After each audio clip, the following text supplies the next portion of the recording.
ഒരു ഹദീസ് പുണ്യനബി സല്ലല്ലാഹു അലൈഹി വസല്ലമ തങ്ങൾ പറഞ്ഞു തന്ന ഒരു ഹദീസ് എന്നെ ശ്രവിക്കുന്നവരുമായി പങ്കുവെക്കാൻ ഞാൻ ആഗ്രഹിക്കുകയാണ്. അല്ലാഹുവിന്റെ റസൂൽ സല്ലല്ലാഹു അലൈഹി വസല്ലമ തങ്ങൾ പറഞ്ഞു, മൻ ഖാല ഇദാ അസ്ബഹ വ ഇദാ അംസ, ഒരാൾ പ്രഭാതത്തിലും പ്രദോഷത്തിലും പറഞ്ഞാൽ ഹസ്ബി അല്ലാഹു ലാ ഇലാഹ ഇല്ലാ ഹുവ അലൈഹി തവക്കൽതു വഹുവ റബ്ബുൽ അർശിൽ അലീം. ഹസ്ബി അല്ലാഹു ലാ ഇലാഹ ഇല്ലാ ഹുവ അലൈഹി തവക്കൽതു വഹുവ റബ്ബുൽ അർശിൽ അലീം. ഇതൊരു ദിക്ർ എന്നതിലപ്പുറം സൂറത്തു തൗബയുടെ അവസാന ഭാഗത്ത് പറയപ്പെടുന്ന ഒരു ആയത്ത് കൂടിയാണ്. ഈ ദിക്ർ 7 വട്ടം 7 മർറാത്തിൻ 7 വട്ടം ഒരാൾ പ്രഭാതത്തിലും പ്രദോഷത്തിലും പറഞ്ഞാൽ കഫാഹുല്ലാഹു മാ അഹമ്മഹു എന്നാണ് പുണ്യനബി സല്ലല്ലാഹു അലൈഹി വസല്ലമ തങ്ങൾ പഠിപ്പിച്ചത്. കാണാൻ കഴിയും, യഹ്ദിഉല്ലാഹു റൗഅഹു, അല്ലാഹു അവന്റെ പേടിയിൽ നിന്ന് അവന് സമാധാനം നൽകും. വയസീലു ആലാമഹു, അവന്റെ വേദനകളെ അല്ലാഹു തആല നീക്കം ചെയ്യും. വയഹ്ഫളുഹു മിനൽ അഅദാഇ, ശത്രുക്കളിൽ നിന്ന് അവനക്ക് അല്ലാഹു തആല സംരക്ഷണം നൽകും. വയംനഉ അൻഹുൽ അദവാഅ, അതുപോലെ അസുഖങ്ങൾ, രോഗങ്ങൾ അവനെ തൊട്ട് തടയുകയും ചെയ്യും എന്നാണ് ഈ ഹദീസിലൂടെ പുണ്യനബി സല്ലല്ലാഹു അലൈഹി വസല്ലം തങ്ങൾ പഠിപ്പിക്കുന്നത്. കഫാഹുല്ലാഹു മാ അഹമ്മഹു എന്നതിന്റെ വ്യാഖ്യാനത്തിൽ, ഈ ഹദീസിന്റെ വിശദീകരണത്തിൽ മഹത്തുക്കളായ ആളുകൾ വിശദീകരിക്കുന്നതാണ് ഞാനിപ്പോൾ നിങ്ങളുടെ മുമ്പിൽ സൂചിപ്പിച്ചത്. നമ്മൾ പ്രഭാതമാകുമ്പോൾ, നമ്മൾക്ക് പ്രദോഷമാകുമ്പോൾ, എല്ലാ രാവിലെയും വൈകുന്നേരവും പരിശുദ്ധ ഖുർആനിലെ സൂറത്തു തൗബയുടെ അവസാന ഭാഗത്തുള്ള നമ്മൾക്കൊരു പക്ഷേ ഒന്ന് മനസ്സ് വെച്ചാൽ ഹൃദ്യസ്ഥമാക്കാൻ കഴിയുന്ന ചെറിയ ഒരു ആയത്തിന്റെ ഒരു ചെറിയ ഭാഗം, ഹസ്ബി അല്ലാഹു ലാ ഇലാഹ ഇല്ലാ ഹുവ അലൈഹി തവക്കൽതു വഹുവ റബ്ബുൽ അർശിൽ അലീം. എത്ര തവണ?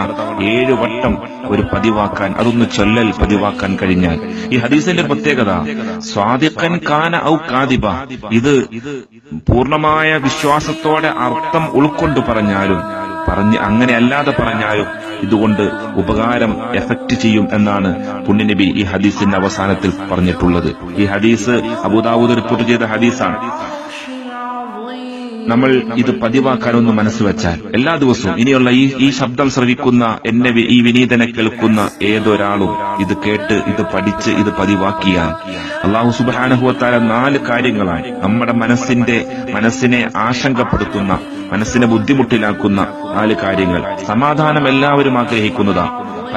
പല നിലക്കുള്ള പേടികൾ നമ്മൾക്ക് അനുഭവിക്കുന്നവരാ. പേടിയിൽ നിന്ന് സമാധാനം നൽകുക.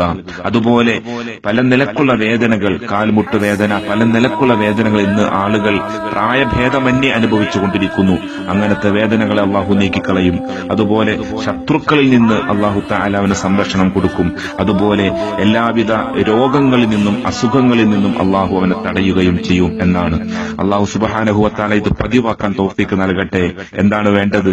രാവിലെ സുബഹി നിസ്കാരം കഴിഞ്ഞ്, മഗ്രിബ് നിസ്കാരം വൈകുന്നേരം കഴിഞ്ഞ് ഒന്ന് മനസ്സിരുത്തി അവിടെ ഇരുന്നു കൊണ്ട്, അതല്ലെങ്കിൽ അവിടെ നിന്ന് പള്ളിയിൽ നിന്ന് പോകുമ്പോ ഉമ്മമാര് സഹോദരിമാരൊക്കെ ആണെങ്കിൽ നിസ്കാരപ്പായയിൽ നിന്ന് എഴുന്നേറ്റ് നമ്മുടെ അടുക്കളയിലേക്കോ അതല്ലെങ്കിൽ വീടിന്റെ മറ്റു ഭാഗങ്ങളിലേക്കോ പോകുമ്പോൾ മനസ്സറിഞ്ഞൊന്ന് ചെല്ലിയാൽ മതി, ഹസ്ബി അല്ലാഹ് ലാ ഇലാഹ ഇല്ലാ ഹുവ അലൈഹി തവക്കൽതു വഹുവ റബ്ബുൽ അർശിൽ അലീം. എനിക്ക് അല്ലാഹു മതിയായവനാണ്, ലാ ഇലാഹ ഇല്ലാ ഹുവ, അവനല്ലാതൊരു ഇലാഹുമില്ല, അലൈഹി തവക്കൽതു, അവന്റെ മേൽ ഞാൻ എന്റെ കാര്യങ്ങളൊക്കെ ഏൽപ്പിക്കുന്നു, അവന്റെ മേൽ ഞാൻ ഭരമേൽപ്പിക്കുന്നു, വഹുവ റബ്ബുൽ അർശിൽ അലീം, അവനാണല്ലോ ഏറ്റവും ഉന്നതമായ വണ്ണമായ അർശിന്റെ രക്ഷിതാവ്, ഉടമസ്ഥൻ എന്നാണ് ഇതിന്റെ അർത്ഥം. അല്ലാഹു സുബ്ഹാനഹു വ തആല ഇത് പതിവാക്കാൻ തൗഫീഖ് നൽകട്ടെ. ഹസ്ബി അല്ലാഹു ലാ ഇലാഹ ഇല്ലാ ഹുവ അലൈഹി തവക്കൽതു വഹുവ റബ്ബുൽ അർശിൽ അലീം. എന്റെ പ്രിയമുള്ളവരെ, നമ്മൾക്ക് മനസ്സിന് സമാധാനം കിട്ടാൻ, നമ്മൾക്ക് ശത്രുക്കളിൽ നിന്ന് സംരക്ഷണം കിട്ടാൻ, നമ്മളുടെ വേദനകൾ നീക്കം ചെയ്യാൻ, അതുപോലെ നമ്മളുടെ പേടിയിൽ നിന്ന് നമുക്ക് സമാധാനത്തോടെ ജീവിതം നയിക്കാൻ നമുക്ക് കഴിയണം. നമ്മളിലൂടെ, നമ്മുടെ മക്കളിലൂടെ ഇത് പകർന്നു കൊടുക്കുക. മഹാന്മാരായ ആളുകൾ ഇങ്ങനെയുള്ള ദിക്റുകൾ ജീവിതത്തിൽ പതിവാക്കുന്നതിലൂടെ അവർ സന്തോഷം അനുഭവിച്ചിരുന്നു. അവർ ആനന്ദം കണ്ടെത്തിയിരുന്നു. അലാ ബിദിക്രില്ലാഹി തത്മഇന്നുൽ ഖുലൂബ്, തീർച്ചയായിട്ടും അള്ളാഹുവിന് ചെല്ലുന്ന ദിക്റ് കൊണ്ടാണ്, അള്ളാഹുവിന്റെ ഓർത്തുകൊണ്ട്, അവനെ സ്മരിച്ചുകൊണ്ട് ചെല്ലുന്ന ദിക്റിലാണ് ഏതൊരു വിശ്വാസിയുടെയും മനസ്സിന് സമാധാനം കൈക്കൊള്ളാൻ കഴിയുക. അല്ലാഹു സുബ്ഹാനഹു വ തആല തആല ഒരുപാട് വഴികൾ നമുക്ക് കാണിച്ചു തന്നിട്ടുണ്ട്. പക്ഷേ ഭൗതികമായ ദുനിയാവിന്റെ വ്യവഹാരങ്ങളിൽ ഏർപ്പെടുമ്പോൾ നമ്മൾ അതൊക്കെ വിസ്മരിക്കുകയാണ്. റബ്ബിനെ ഓർക്കാനും റബ്ബിനെ സ്മരിക്കാനും അവന് വേണ്ടി ദിക്റുകൾ ചെല്ലാനും. ഒരു വേള നിങ്ങളൊന്ന് ചിന്തിച്ചു നോക്കൂ, നമ്മളെ സൃഷ്ടിക്കുന്ന, ഭൂമിയിലേക്ക് മനുഷ്യനെ സൃഷ്ടിച്ച് പറഞ്ഞയക്കാൻ അല്ലാഹു തആല മനസ്സിൽ ആലോചിച്ചപ്പോ മലക്കുകളോട് ചോദിക്കുന്നുണ്ട്, മലക്കുകളെ, ഞാൻ ഭൂമിയിൽ എന്റെ ദൂതരെ, എന്റെ പ്രതിനിധിയെ നിശ്ചയിക്കാൻ ആഗ്രഹിക്കുകയാണ്, എന്താ നിങ്ങളുടെ അഭിപ്രായം? മലക്കുകൾ പറയുന്നുണ്ട്, നഹ്നു നുസബ്ബിഹു ബിഹംദിക വനുഖദ്ദിസു ലക. അല്ലാഹുവേ, ഞങ്ങൾ അങ്ങേക്ക് വേണ്ടി തസ്ബീഹ് ചെല്ലുന്നുണ്ടല്ലോ, ഞങ്ങൾ അങ്ങയെ പ്രകീർത്തിക്കുന്നുണ്ടല്ലോ, പിന്നെ എന്തിന് ഇങ്ങനെ ഒരു വിഭാഗത്തെ സൃഷ്ടിക്കണം?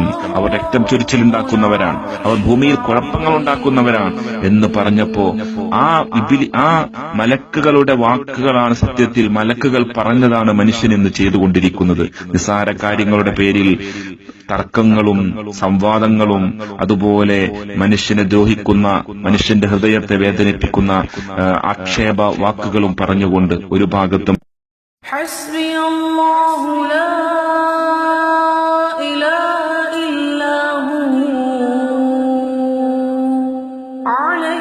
توكلت وهو رب العرش العظيم